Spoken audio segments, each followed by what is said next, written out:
Welcome to Daddy vs. Doctor. Here are your hosts, pediatrician Dr. Scott Cohen and comedian Sebastian Maniscalco. But can we go back? This all started with you mentioning about like livelihood, like you're going from work to like parenting, with nothing in between. And it's interesting because Aaron and I just had a huge fight the other night because sort of this idea, and she felt that I wasn't happy at home in like my demeanor. And I didn't see that in myself. I feel like I'm a very happy person. I'm always joking around. I think people around me would describe me as a funny, happy person. And I feel that way in the office. And I think she's right in that when I come home, I've sort of given it all. And then I sort of, when you're around the people that you're most comfortable with, I sort of like I'm not the life of the party anymore. And I'm sort of sitting there. And she's like, that affects how the relationships are with the people in the house. And, so you're agreeing with us. Well, at first I didn't.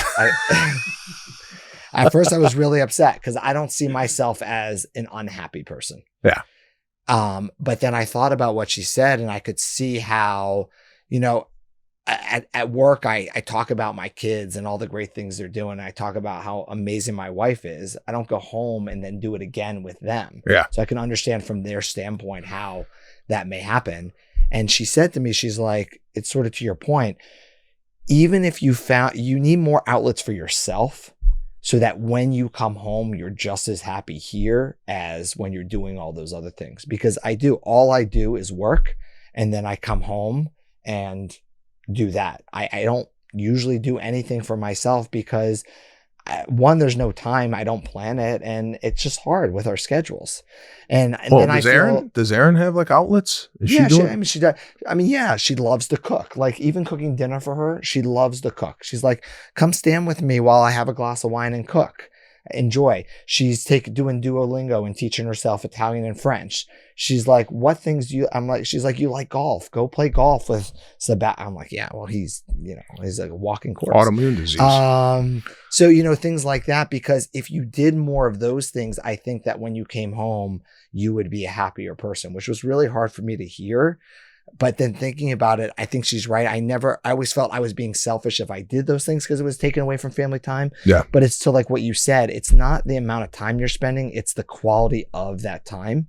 And if you're happy somewhere else and it makes you happier in the time at home, that's probably better. Yeah, I've struggled with the same thing, and it's like a guilt. If you went to golf 4 hours, or you went to get a spa day for yourself just to unwind, you felt like, oh, that time I could have been spending with my family, but the time that you might have been spending with your family, you're a grump, you're disconnected, you're sitting there like, fun. And I think that's great that Aaron is also giving you that, like, hey, go and do this, because a lot of times there's a lot of women out there will not, like, you need to be home because I was here and now it's your turn. That's that whole, which I never understood. It's just my own. I think we got to get over our own like feeling of guilt and trying to take care of ourselves and trying to like recharge ourselves so we could come into those situations a lot more happy. Because I'm dealing with the same thing. I'm walking around the house going, oh fuck. I mean, like, I need to decompress, and I understand that the family wanting to do stuff and Lana wanting to engage and talk, but sometimes it's like. Yeah, I'll give you an example. The other night, we just got the hot tub done. And I just wanted to go out into the hot tub alone, right? Just me and the water looking at the sky. Just to, She goes, hey, you want me to come out there? Now that's right. Right now. No. Yeah. It's like, you're damned if you do, you're damned if you don't. If I said, no, I want to spend 3 hours in the hot tub alone, then I feel like I would have got like, oh, he don't love me no more. I felt like I would have got that, right? Exactly. But then if I said, and the way I approached it was not right. I go, yeah, I thought you were going to eat dinner. So you were going to eat dinner.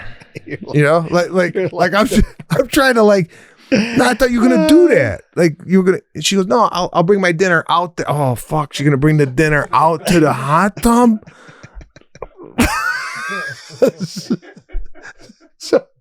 So I'm like, yeah, if you want, like it was not the most, if I really wanted that to happen, I go, yeah, come on, bring it out, like it would have been a little bit more welcoming. Read the room. But I didn't read the room.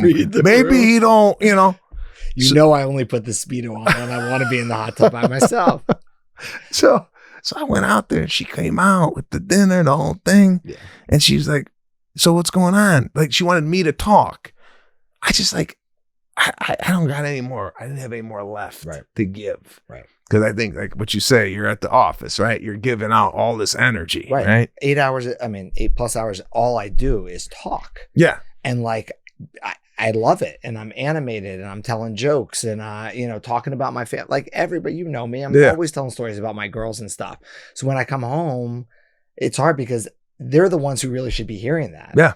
But then I'm like, I don't want to talk anymore. And the basketball, I just want to sit. And then she's like, all you do is come home and sit. How's that fun for anybody? Well, it's not. But then, okay, well, what do you do from work? What do you do? Do you go and is it a workout that you got to do to clear your head? No, I got to find some things. Do you go to do you go get acupuncture? Whatever the hell you're going to do, whatever activity it is that you need to kind of wipe your work face off and then come in. But like, it's difficult. I mean, it's like, there's only a certain amount of hours in the day. You come home at 7:30 and it's like, how was your day? And then maybe you don't, it's like, it doesn't take a lot to recharge. I just don't plan it. Like, it'd be great. Like even 24 hours to do something like with your buddies, then that holds up a long time because we do a lot of family trips, which I love more than anything because we've talked about, I think experiences is what kids remember more than gifts or anything else. So and Aaron does such a great job of planning those ahead of time. And that's what I love more than anything throughout the year. But then I think you need some one-on-one, like she just did a one-on-one trip for the weekend to Texas with a girlfriend from dental school. And she came like, it's like a recharging, like spending 24, 48 hours and going on and doing like, golf or something or, a medical retreat for you. we can 3D print new parts. Oh, fuck, man. I know. So anyways, we need to find some things because I got permission. Well, that's good. I mean, and happy. And we had this, it's funny that we have these conversations at the same time. Like Lana and I last night, she told me, she's like, you kind of want like this bachelor lifestyle. I go, you ever have something that like really in a conversation really like, it stings because it's totally not the case. I go, what, bachelor lifestyle? And she goes, no, I didn't say it. You ever repeat what they just told you? And then they said, I didn't say that. I want our house tape recorded. Yeah. So I'm like, she's like, no, I didn't. I'm like, yeah, you did. You said that. I literally, you said that and I repeated and the what thing you just said. I said didn't happen. So like both things. You said it, but I did not. How does that work? She goes, I didn't say you wanted a bachelor lifestyle. I go, I just told you what. She goes, no, what I said was, you're living a bachelor life. I go, what, the living? It's just a bachelor lifestyle was in the sentence. Yeah. So I said, and then I get, I get, and I'm sorry. It's another thing. I get hot. Yeah. I don't understand why when you get angry and you emote some type of frustration and anger, that emotion is always, hey, I don't respond to that. Or if I get a little loud with the kids, hey, that's not right. But if you get happy, right, and that emotion is abundant, no one ever goes, stop being happy, man. Right. So I don't know why anger all of a sudden is looked upon as an emotion. Emotions for reasons, right? Yeah. You have to go through multiple emotions. Yeah. Yeah. I'm sorry. It's just, so, because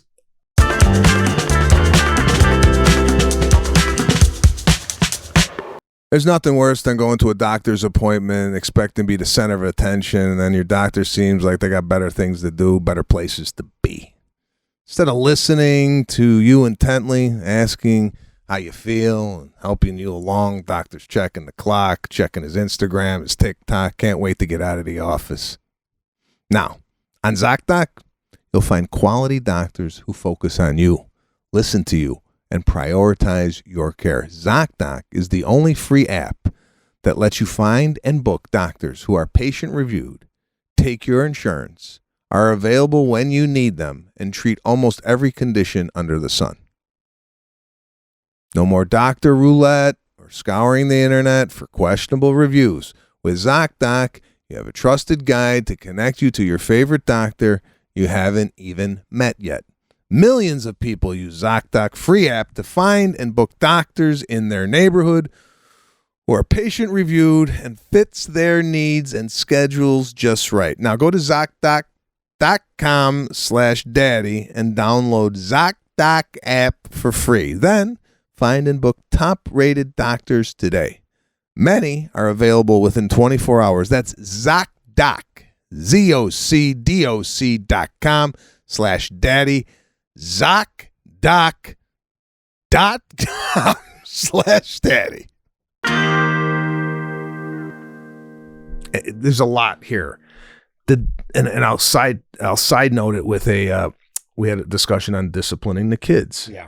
Lana's disciplinary style, to be honest, she didn't really see it as a kid. No real discipline in the house. Okay. It was open door, kind of do what you want to do. Yeah. Father took her out of school to go boating. She'd be at lunchtime and he'd come by, let's go on the boat. No, okay. And then we're out of school. The kids were like, where are you going? I'm going boating with my dad. Right. That was kind of like the life. Right. You want to get it, and that wasn't necessarily the case in I know discipline. I know it when I see it, and there was a lot of structure. So with our kids, I've noticed I'm away, right? I travel, I'm doing things, I have a career. So I'm not the one that's at home. Mm-hmm. all the time. Okay. So I feel like some of my parenting, like I'm trying to do through FaceTime, right? Like my wife will call me, I'll be in a hotel room. I go, what is he eating back there? He's eating chips, because this has been a thing, of our house about nutrition. Uh-huh. I want to implement more fruits and vegetables into the diet. I feel like a lot of the food that the kids eat today definitely are influential on their behavior. 100%. Sugars, what have you. Yeah. And I saw that he's eating like chips in the background. I go, what did I tell you about what I say about the chips? Yeah.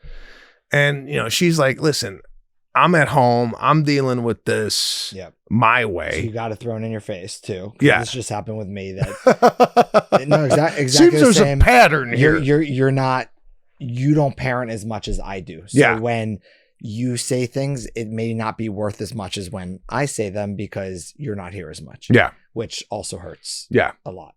So I'm like, I hear that. Then I start like reeling, going, you know what? I'll quit everything. Yeah. And I'll stay home. But then I'm like, that ain't gonna happen. So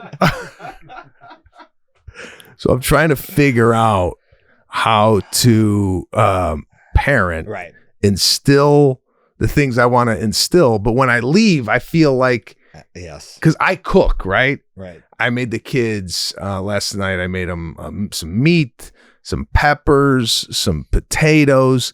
When I'm not here, that don't happen. Right. All right. So how could I like implement a nutritional menu when you're not here? I know. When the chef ain't here 24 hours. And it's also hard because I think what they're talking about is being sort of a fourth quarter quarterback, right? Yeah. It's like, well, you haven't been home all day. You walk in the door, you see one thing and you're upset about it. Yeah. You haven't been here all day. Like, that shouldn't be the first thing out of your mouth. Yeah. I hear a lot. And again, like, this is very cathartic for me, because as I say it, I realize that the feedback that I'm getting is correct, and I need to do a better job at this.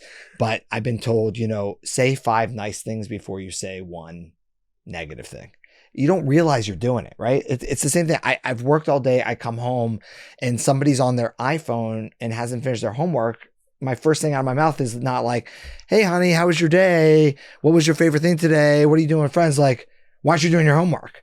And then the kids look at me like, all he cares about when he gets home is, am I doing the work? So it comes off as like a negative interaction. So I can understand how that's looked upon. But like you said, you just want to instill like, we got to do our homework. We got to eat well. We got to do all these things. So when you see it, it's hard for you not to say something. Like, how do you not say it? Yeah. What do you do? I mean, what do you guys say? Oh, hey, everything looks great over there. The house looks, you're really doing a great job. Oh, by the way, why is he eating chips? Yeah. I go right to the fucking chip. I do the same too. But I know. And listen, I like the fact that we could look at our mistakes and try and correct it. And I often tell Lana, I go, at least I could analyze. I just feel like Bill Burr does a great bit on this. He says, why are we always working on me? You know, like, yeah. Right. Everybody else is fine. It's just me that's the problem. Yeah. Everybody else is perfect. Yeah. It's like, oh, you're a grump. You come home, you're negative. Right. It's like, all right, well, yeah. Maybe that's the case, but there's 3 other fucking people in the house. Maybe that's why I'm coming home angry. You know, like. But I'm not using excuses. I'm just saying, yeah, we have to be better fathers. There's always room for improvement. Right. I just for me, I never subscribed to the whole. You know, you got to do this as a business owner. You bring an employee in, and you have to give them. Okay, you know what? You're really good at coming in on time. You're exceptional. You're organized, and you really are great with the patients. But you know what? I think you're lacking in this, right? So you have great. Positive. But this is what you should work on. Okay, but we don't do it with kids. Well, the way I process that is save it.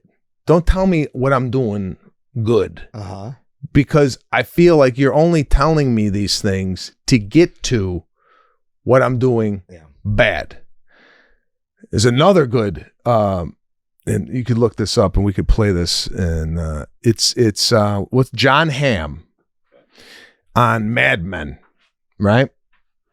He's doing a speech to one of his employees, and she's wondering why she's not getting the kudos from him. I'm not going to describe it anymore because I'm going to give it away. This is not necessarily how I feel towards other people, but it's kind of the way I was brought up in the sense where this is a little harsh and a little old school, but kind of the way I felt as an employee in the corporate world. But it's interesting because your personality, and I'm similar in this way, you would rather know what you're doing wrong so you can improve on it. Yes.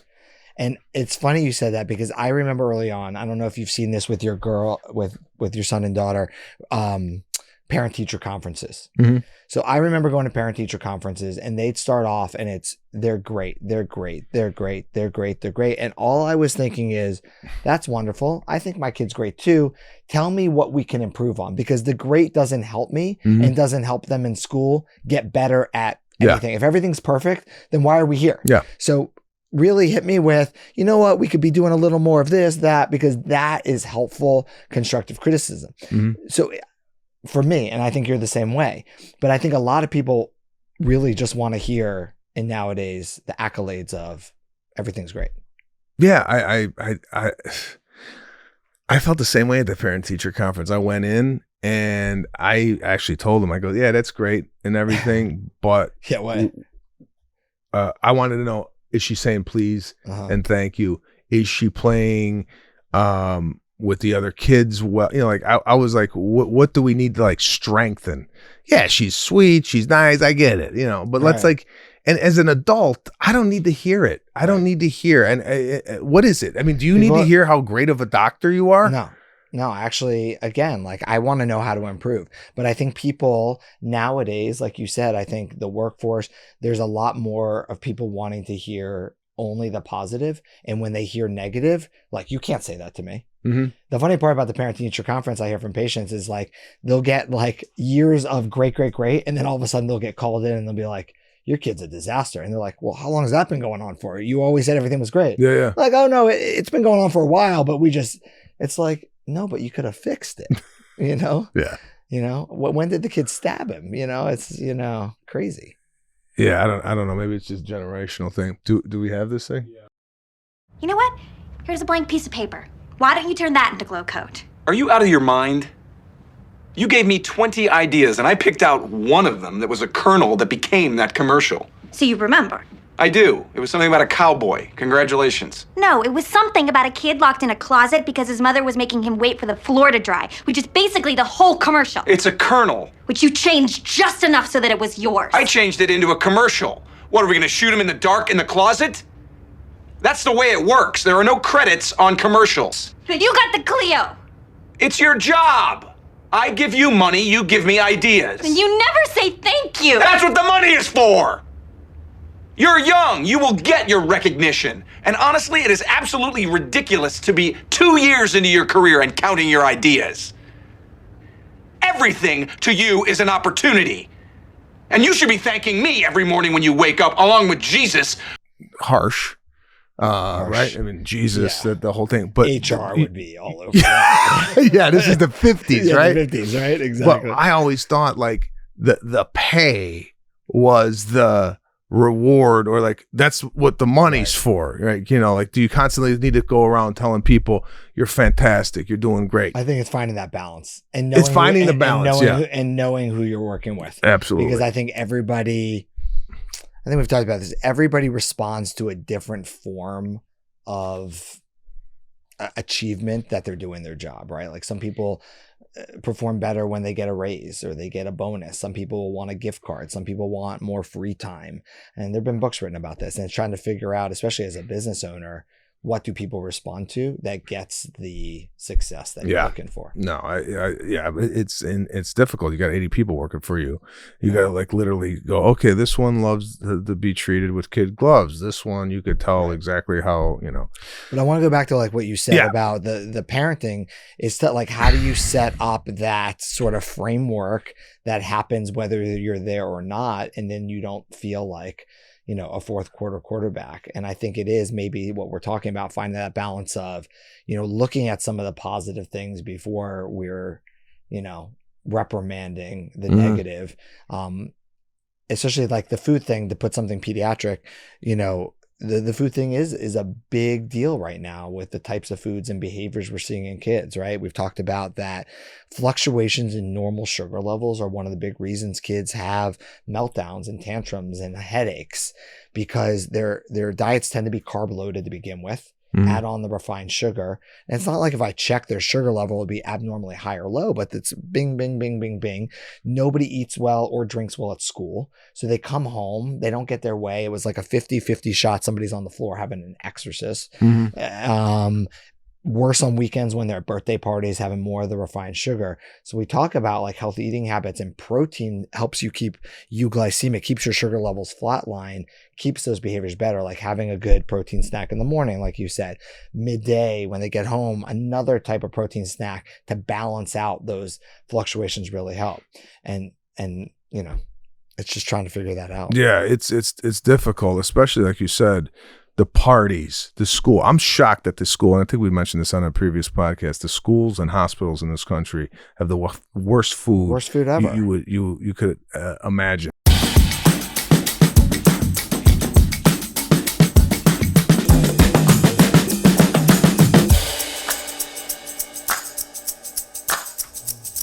Okay, this is toy time. Toy time. So I got a question. When you go from, Sebastian just did his premieres in Chicago, New York for the opening of a new movie about my father that he wrote and he stars in, and amazing. And then I think like he goes from being a huge star, walking the red carpet with Robert De Niro, and now he's testing a toddler toy with me that he must be like, I mean, what am I doing here? No. Like, how do you balance that, those two lives? Well, no, this for me, these podcasts are more like, it's almost like a little bit of therapy for me to come out, talk, discuss parenting and find out. And it's very informational. So I don't look at this as like, it's not as glamorous as walking the red carpet and getting your photo taken and That's just, but this is for me, like to play with a yelly. A yelly is something I look forward to on a weekly basis. I wish you had this on the red carpet, just on your shoulder as a talking piece. Oh, is that a yelly? What is a yelly? I don't know this toy. So I don't like the toy right off the bat. All right. He's so angry. I don't like it because I feel like it's cute. No, I can't find the English on the box. No, but look at the top. Read that. That's the why. The louder you yell, the faster they go. Right. You want your kids. You're giving a reason for your kids to yell. Yeah, I didn't even put that together. I'm just saying that there's a lot of like international language. Not that don't write in. Don't write in and say, but I'm just saying there's just it's the same feeling I get when I open up a toy and the instructions are in 13 different languages and I can't find the one that I want. One language. I'm just saying I just feel. Yeah. Oh, sorry. It's not even on. Oh. And don't ever do that again. I want it. Okay. So it's on. Okay. So give it a yell. You don't even have to. Ah! Oh wow. So it goes. Yeah. Hey! Ah! So, I mean, it's cute, but like, you got to put your kid in a sound chamber for this. Hello. No. Ah! Oh, God. He's cute though. I actually think so. If Caruso or Serafina, who would like this? Caruso. Yeah. So 3 years old. Yeah. I don't really. Yeah. It says for 5 and up. Okay.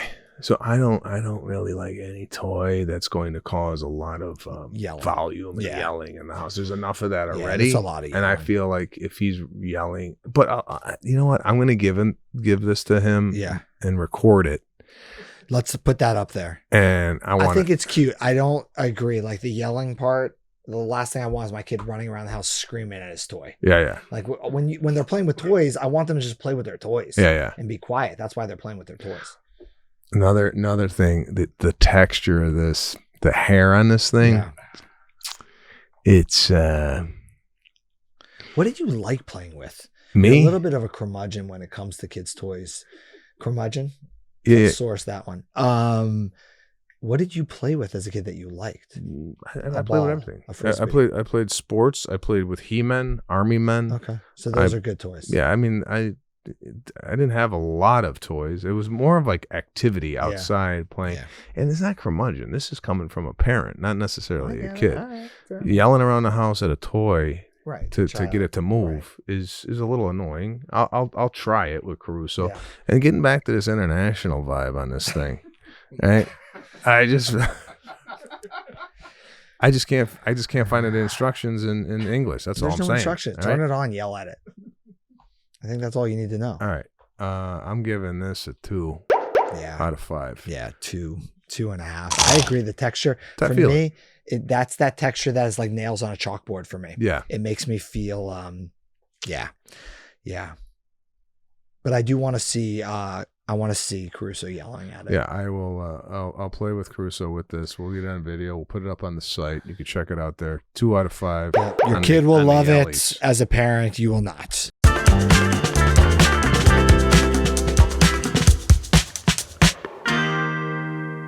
And getting back to the family dynamics, Lana and I spent 6 days together in Chicago and New York. We left the kids here. Mm-hmm. Bliss. Mm-hmm. Felt like when we first started dating, goofing around, laughing, whatever. It was great. As soon as we got home, with the kids, you're button heads. And here's the example. Now we're going to an art fair at the school. Mm-hmm. Start time is 6 o'clock, so you could come anytime between 6 and 8 o'clock to the art fair. My kids generally go to bed around 7:30. They're in bed. All right.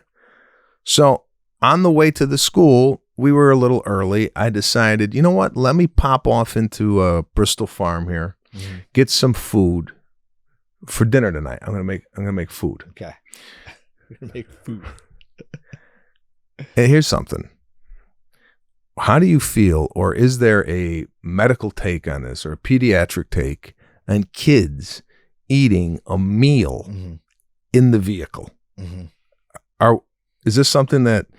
Yeah, I mean, the take is obviously healthy eating habits are always much better sitting as a family at a table together. Not in the back seat. Here's your food. Right. Okay. Right. Like we all do it. We did. You try not to. Okay. Well, in this particular case, Lana brought in dumplings for them to eat. Now, I don't know. Like, listen, I don't think the first time I had a dumpling was when I was like 25, right?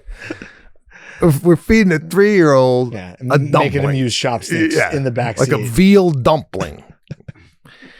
So he don't like it. And this is another topic. If you, and you have to go back to when the kids were small. Right. If you prepare dinner for a child and they say, I don't like it, right? Do you make another dinner for them, or do you go, that's what's offered? Right.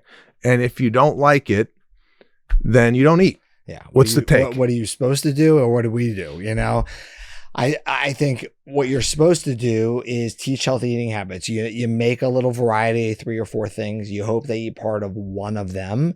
And if they're not hungry, you're like, okay. And I wouldn't be angry about it. Great. Go run, play, do whatever you want. You get hungry again, we'll try again. But it's better not to make 20 things, chase them around, plop them in front of the TV or iPad just to get one more bite, because you're just setting up a disaster when they're older. Because then why would they ever eat what you want them to eat if they know I can keep saying no and then get the mac and cheese? Yeah. Look, as parents, we always tend to offer something we know our child will eat of those 4 things, because you just like, oh, I don't want them to starve. But since the beginning of time, no healthy child has ever not taken what they need to grow. Yeah. You know? So that's what we have to think about as parents. And if they know and it's not just about food, if they know they can walk all over us, they do. Okay. It's normal. To that, yesterday, they ate their food, but then they said they were full. Yeah. Now, I looked at what they ate. Yeah. And there was nothing. And they ate, but not like I would like to see a little bit more of a dent in the dinner. But what I've set up here at our house is Monday and Friday. Okay. You get a treat after dinner. Great. That treat could be generally it's an ice cream. Okay. But that's what you get on Monday and Friday. You don't get that any other day. And we've also set up, you watch TV. If you want to watch TV, you don't do it during the week. You do it on Saturday and Sunday. Okay? Yeah. Okay. So that's the parameters. And you know why I like that actually around food is because the one thing we don't want to create is issues around food in kids. And when we offer treats based on behavior or things like that, then we're putting a lot around the food itself. Having sort of guidelines like, oh, we're going to have 1 treat a day, or we're going to have a treat on Monday and Friday is nice, because then when you're saying no because, oh, remember, it's not Monday or Friday, or, oh, we already had our treat for lunch, so we're not going to have one after dinner. It's not because it's a punishment. Yeah. That's why I like that. It really worked because Caruso had his treat when I took him out for lunch. Just me and him went out for lunch yesterday, and he had his treat then. Serafina, of course, he has to tell Serafina that he had a treat. Right. I had a treat at lunch. Now she's got to tell me he had his treat at lunch, so he don't get a treat now. You know, I go, don't worry about him. But she's licking her lollipop right in front of him for dinner, right? But I gave the treat to her, didn't give a treat to him. Did he flip out? No. See, that's great. So because expectations as a parent and as, you know, around your kids is really important. Yeah. I felt like setting that up, the parameter up, that it's just you get it, fine. It's hard to do. It's difficult to do because, the easy way. It's okay. Yeah, let's give him one too. And then you go to her. Well, you could have 2 treats on Monday, and then you're like, what the fuck, with the treat, you're counting treats. I'm 50. I got no biceps. So, he don't eat the dumplings. Right. Now, okay, fine. We pull into the parking lot. Now, again, take yourself back to having a 6-year-old and a 3-year-old. I told Lana, I go, let me just pop in. Stay here. Okay. Let me pop in. She said, no, we want to come. Yeah. She wants to come. You're all getting in the hot tub together. Do you know how much work it is to get like a family out of the car? Yeah. Just out of the car, right? Because he's got his shoes and socks off. I got it. All right. Which is usually Lana. Lana usually is not wearing shoes. The whole family has no shoes like on. hippies in the car. But I told him, don't take them off. Of course, he took them off, right? So now she goes, oh, we want to come in. I go, come on. She's like, no, I want to get him something to eat because he didn't like the dumplings. So now it's starting with me, right? I'm not showing it, right? It's just, I feel like you're going through the same shit I'm going through. Okay, so I'm boiling, right? Yes. But now I'm also trying to teach a lesson. See, this is how much pressure I put on myself as a dad. Because you're constantly thinking about ways to improve your circle, your inner circle. Yeah, so he's got his shoes and socks off. So I'm going to make him put them back on. Got it. Right? So you're right. You want to teach him how to so listen, tie shoes. No. Because, for him to get his socks on, he's still 3. He could get them on, but it's a process, right? But I want him to feel how cumbersome it is so to put do it next time. Yeah, right. But I'm teaching. But I'm teaching this and all you as I'm go boiling. Go to the supermarket, right? Exactly. Yeah.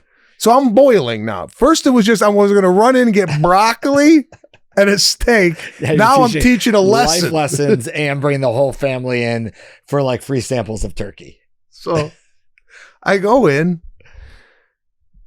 And we run into another family.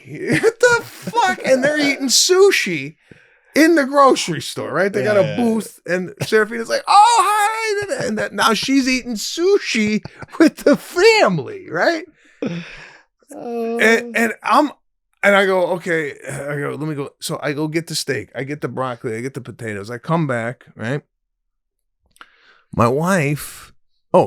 Caruso's got a bag of chips. I don't know what the fuck. Where do you get those?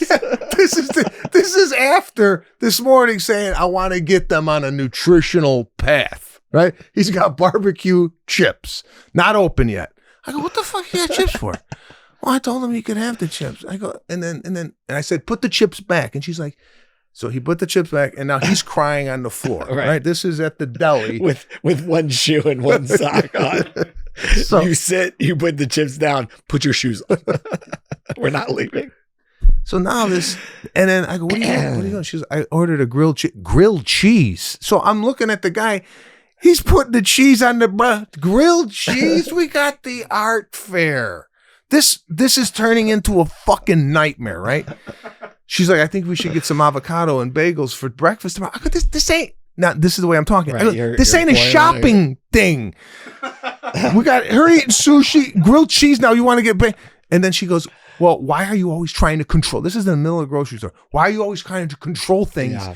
If I want to get bagels, I should be able to get bagels. So now I go into silent Sicilian and I walk away, right? And I'm in the frozen food section looking at ice cream. It's just, we don't need ice cream.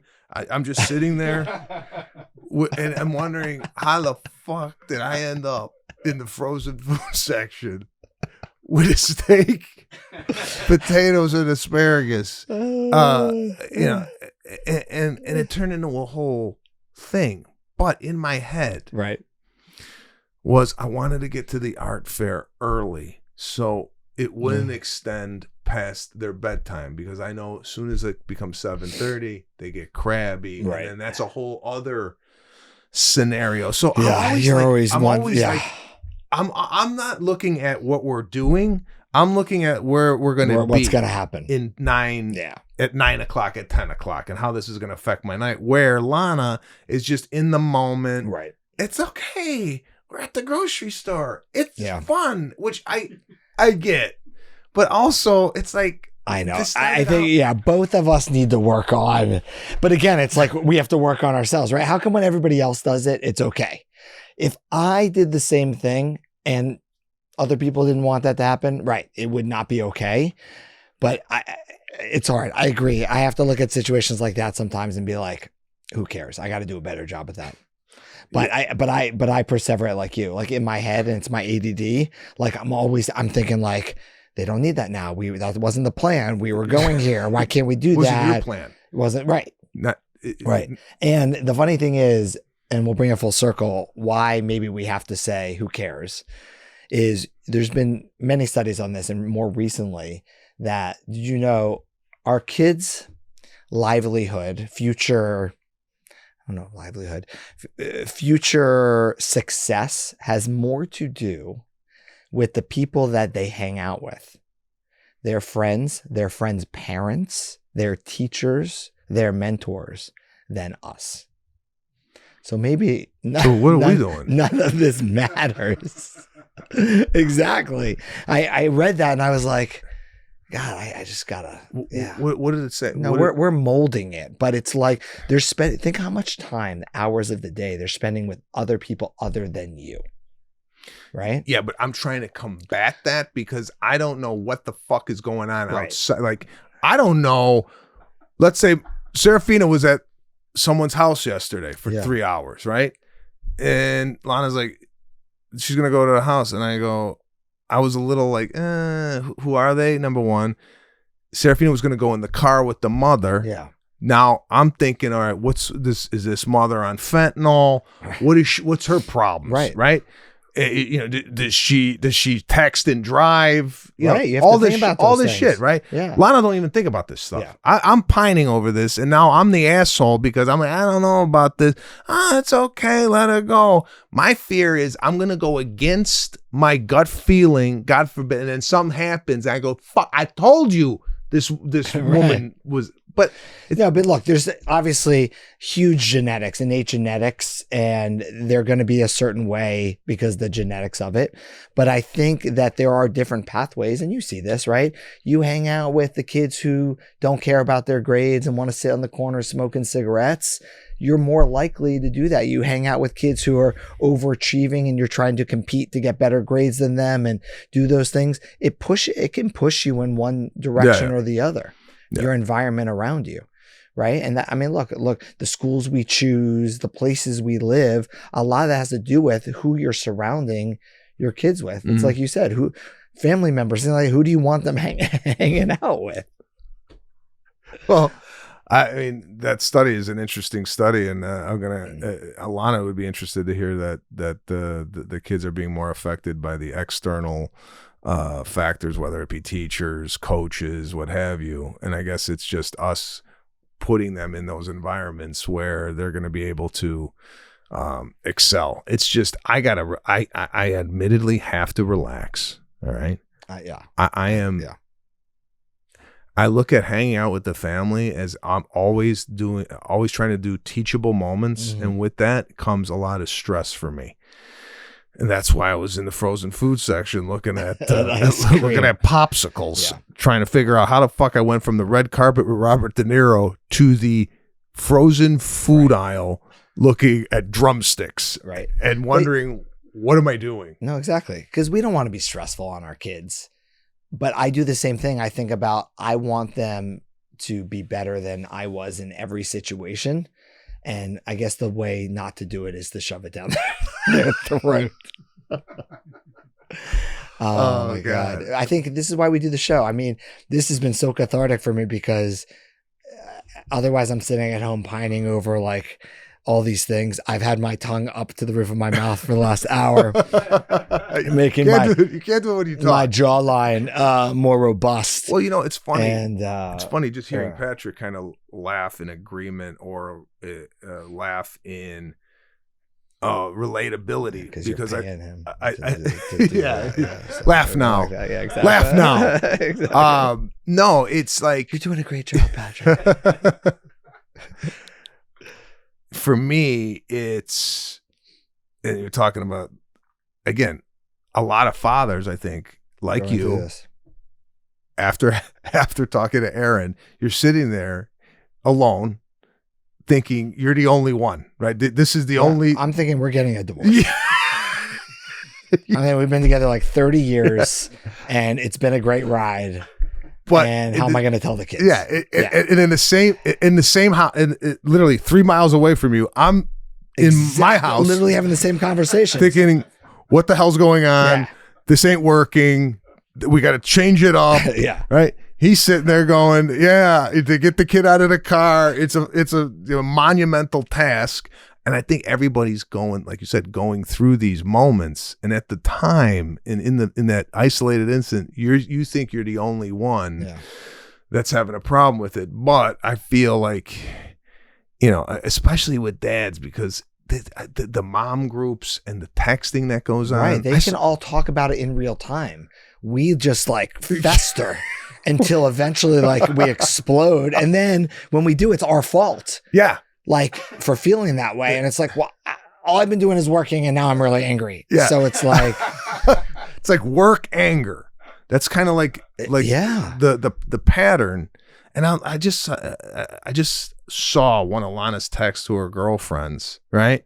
And the text was Lana saying, "What pajamas are you currently wearing?" I'm like looking for new pajamas. And I'm thinking to myself, man, women are so like, connected, and I go, I'm not happy in their space. Yeah, I'm not wearing pajamas right now because so and so's breastfeeding, so I find it cumbersome to wear pajamas. But when he's done breastfeeding, I think I'm going to buy this. And they're like, oh, I remember breastfeeding, and they're it's like an open dialogue. Yeah, look at the difference. I came to your house today. I haven't seen you in 2 months. The first 30 minutes, we didn't even speak to each other. Nothing. Because it's like, it's good to see you. You're my buddy. We hugged it out. That's it. He talked to Lana. But I knew that we were going to, because I didn't want to get into like a lot of conversation, because I think it ruins it for when we come up here, because we could have talked about this downstairs, right? This is why I've become a big advocate in compound living. The idea of compound living, I think, was the Mormon, whoever does this, I think is right. Well, what is compound living? Like living in a compound. Oh. Like, no, but think about it. Let's say you had a big enough space and you lived with two of your best buddies and their families. Yeah. You had enough space where you had your own space. Nobody hears your private business, whatever. Yeah. But on a nightly basis, like you said, the women can get together and do what they enjoy doing, that they're doing on their own anyways, but they're doing it together. The guys can be in another room talking like this, playing pool, playing cards, having a drink, whatever, the things we like doing. I think everybody would be so much happier. I feel a lot of these arguments that couples have would be resolved if there was two other couples. Yeah. Let's say in a living room, right? And then we came out of a fight. Yeah. And we go to the group. Yeah. This is my take. This is her take. And then the group kind of discussed, oh, Sebastian, yeah, come on, you gotta do that. And then you would have like a kind of a collective. Yeah, it's like what we do. Yeah, like it would be almost a decision by committee. Right. But even if it wasn't a decision by committee, even if the women got together and were like, I'm dealing with this with Scott, and Lana's like, I'm dealing with the exact same thing with Sebastian, that's cathartic for them knowing it's happening with other people too. And then I'm going in the other room like, God, like I'm getting yelled at, and you're like, yeah, I feel the same way. It's cathartic in that way too. I know, but I feel like the way you're saying it is we go and we talk and we're like, yeah, we're right. We're men, and they're like, oh yeah, we're right. It's not right. But yeah, I get it. But if you got like if you got another woman, like if Lana had another woman going, Lana, come on. Yeah. Sebastian's got to, go out in a hot tub by himself. You can't bring your fucking dinner out there.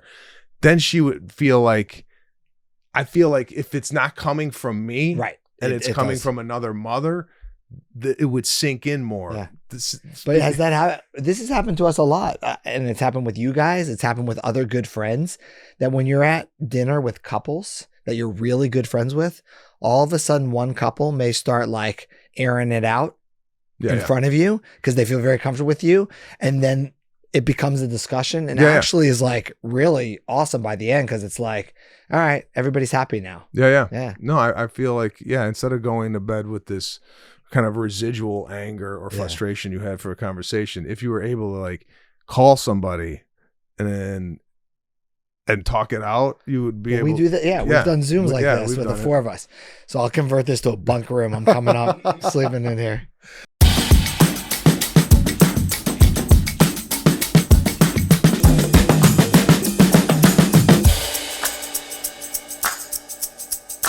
It's just weird to hear from your wife that she's looking at you different than you feel like 99.9% of people see you. Right? Yeah, right. Like, I don't think anybody who knows me would describe me as somebody who's not fun and happy. Yeah. This So to hear that from the person who lives with you, it was like, it's gut wrenching. Yeah, because I was like, does anybody feel that way about me? Would you describe me as that person? No, but I mean, they would know more than I would because they're seeing it firsthand. Yeah. And it's probably a different demeanor that you're exhibiting at home than you're probably exhibiting at work. Yeah. I witnessed it right in front of my car. We were having this argument coming out of Bristol Farm, right? So there was tension in the car, right? And a guy walks past the car and goes, "Bro, love your comedy. I love you, man." And I'm sitting there going, tell her. Yeah, But I guess I'm not giving that guy Bristol Farm attitude, and he doesn't see that. But it's so funny you say that because I've actually said, I wish you could spend a day in the office with me. Which is crazy, but it's exactly the same thing. Like, see how I am with other people. See how I rave about you and the girls. See how I laugh all day, whatever. And then I come home and I'm an asshole. It's unbelievable. All right, what do we got? All right, we got a mailbag. We're going to jump right into the bag. So this is a good one. When do growth spurts start? Is there anything we need to prepare for when it does start? Do they hurt? And should we be worried if it doesn't happen in a certain time frame? Debbie from Quebec. We have a big Canadian audience. I like that. So here, Serafina has mentioned numerous times her feet hurt. Yeah. And this is generally after maybe a heavy day of activity, gymnastics. My feet hurt. Could you rub my feet? Is there such thing as growing pains? Yeah, absolutely. And we see it way before puberty. I mean, you see it in this age group. You could see it in a 5-6-year-old. You could see it in a 9 or 10-year-old. The big thing for parents to understand is how to differentiate growing pains from something that could be more dangerous in leg pain. So growing pains typically are very nonspecific. They often complain before bed. "Oh, daddy, my leg hurts," and they'll point here, or they'll point over here. They can't point to one specific place. It doesn't affect their daily life. They're running around during the day. It gets better with words of wisdom or massage, something like that. So the red flags in leg pain that we tell parents are a bunch of things. So one is obviously if there's a limp, if there's redness or swelling, it affects their daily life. Like, "Daddy, I don't want to do this because my legs hurt so bad." Or it's always in the same place. "It always hurts right here." Well, what is right there? We would image and see it. But otherwise, if it's very non-specific, it gets better on its own. Obviously, their exam is normal. We consider it growing pains. It's very, very common. Okay. Yeah. So the growth spurt is interesting. I think what they're talking about is, I assume, growth spurt of puberty, which really varies. Girls, technically normal puberty. I mean, having 2 girls and saying this out loud is crazy, but starting at 8 years of age or older is considered normal. And there are girls who start at 8 and have their periods by 10, which is very young, but it's actually normal. Boys usually start off a little later. So that's why you see that girls in about 5th grade, 6th grade are taller than the boys, because girls go through puberty first. And then what we tell the boys, what's cool about being a boy is usually why boys end up taller is when you go through puberty later, you end up taller because you haven't closed your growth plates. And then when we talk about puberty, in girls, there's a specific order. You typically starts with breast buds, and then pubic hair, then a big growth spurt, and then their period. And then you continue to grow after your period. You grow for at least 2 years after your period, but it starts to slow down. So when we talk about height growth, typically kids grow about 2 inches a year, and then they go through puberty. And during those 2 years, they double up. So they go through a growth spurt where they may grow even double, and then they start slowing down again. Boys usually starts technically with testicular growth. That's obviously hard for any child, even a doctor to notice that. So we tell kids the first thing they notice, boys, pubic hair. I always say, if you have to look real hard, it doesn't count. They'll see longer, darker hairs that get thicker and spread out. Then they go through their growth spurt. So that happens earlier than in the pathway than girls. More muscle mass, voices get slower, lower. And again, that happens, the extra growth over 2 years. And then we talk about, even before this happens, kids will notice some changes, right? They'll notice they get body odor when they run around. So hygiene's important, showering, washing hair and face, getting the oils off because they get pimples. Kids start wearing deodorant. Mood swings are very common, even before puberty, during and after, which is important for kids to know that why I feel happy, then sad, then angry, to talk it out with their parents, because the information they're getting from other kids, it's not that kids mean to lie, it's just not good information. So you're feeling a certain way, talk to your parents. But growth spurts really vary. If a child who's a boy hasn't started puberty by 14, so they haven't seen pubic hair by 14, that's considered delayed puberty. And then we look into other things. Do we need to boost testosterone things to start it? But typically it's in the 8 to 14 year range. Hair on the body, just in general. Is pubic hair, this is going to sound completely off the reservation.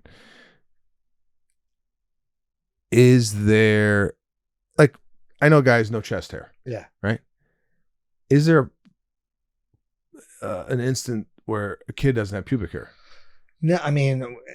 Usually pubic hair is that first sign of puberty, so that'd be hard. But other hair, we tell them they're going to have hair under their arms, on their chest, on their face. Some people have a lot, some people don't. I think that really depends on, I say, look at your dad. People are hairy, some people aren't. Mm-hmm. Pubic hair they typically have. Got it.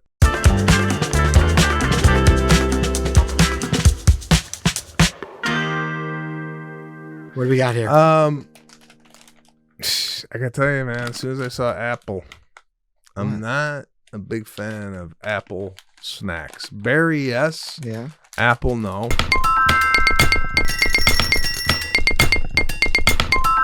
But this is interesting. It's puffed corn snacks. Okay. So I thought it was, when you saw the package, I thought it was going to be one of those pieces of strawberry, pieces of berry. Yeah. But these, I think, are corn puffs that are just flavored with it, right? Okay. Mm-hmm. They're just like puffs, right? Yeah.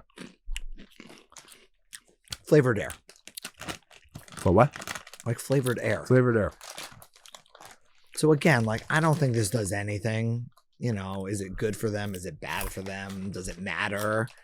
It's something for them to do. Something in the car as a light snack. It's not making them... Well, just nowadays, especially if you go on TikTok and Instagram, it's like everything you put in your body. Right. There's a guy out there telling, hey, are you eating Skittles? Skittles is the new thing where they're banning because, I don't know, it's got some fucking chemical in there that could kill you or whatever. Even I saw a guy, I don't know if you saw this guy. He came on and he goes, are you touching your receipts that you get at the store? Oh, God. And I'm like, what? Right. Have you seen this? They put them on the news? Well, no. They have the receipts are dirty. The receipts have this BPA. Yeah. This thing, and it gets in your blood. It's just I feel like everything you touch or eat is no good. It's like what are you gonna do? Where are you gonna get your food? Something's great, then it's not good.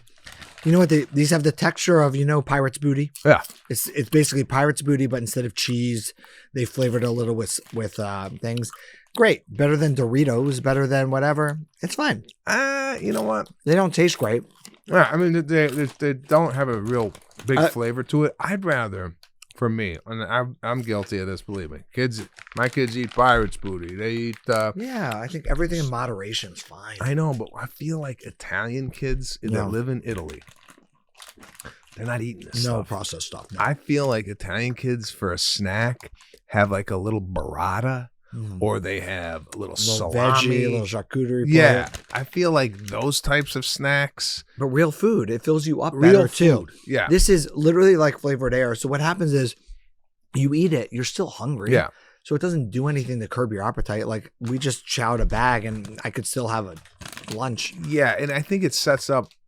It's the act of food in a bag that kids like find appealing. Where if you made a plate for them to eat, I feel like this becomes later on popcorn bag, Dorito bag, Cheeto bag. Here's the problem. It's the world we live in. It's ease.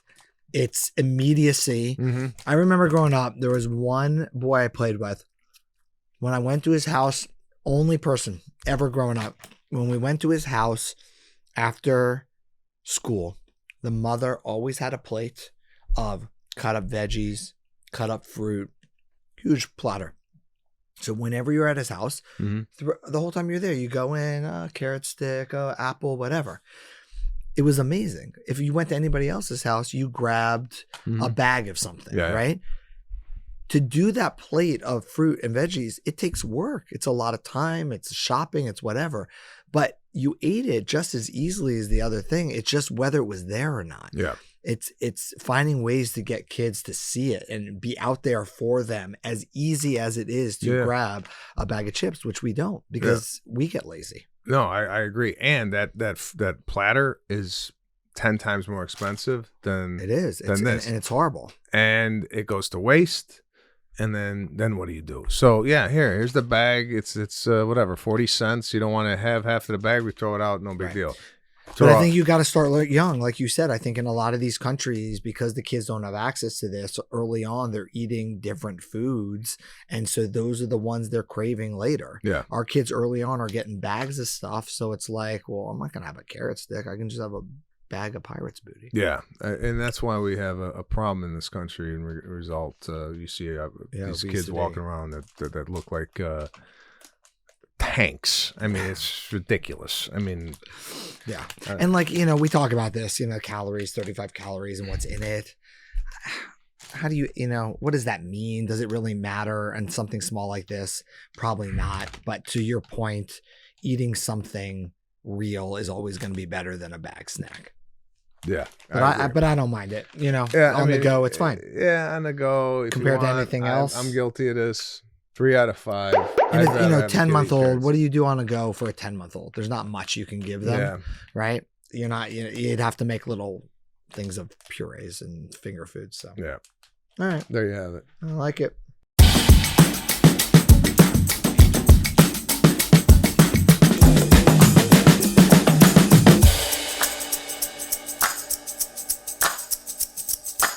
Oh, thanks again, guys, to tuning in to Daddy versus Doctor. Very cathartic episode today. Yeah, it was one of those where I actually needed this to clear my head, to go back, insert myself back into family life with a smile. Right. And I'm sure you're going to go now take your daughter to her soccer practice. Get a divorce attorney and the whole bit. No, but we do this show because what you realize is that we're all going through the same thing, often at the same time. And it's just nice to hear that. And it helps, find some solutions. I can talk it out with you about it. Yeah, I hope you guys found some solutions in your troubles at home and all the while laughing at our problems. We will see you next week. Thanks for joining us here on Daddy versus Doctor.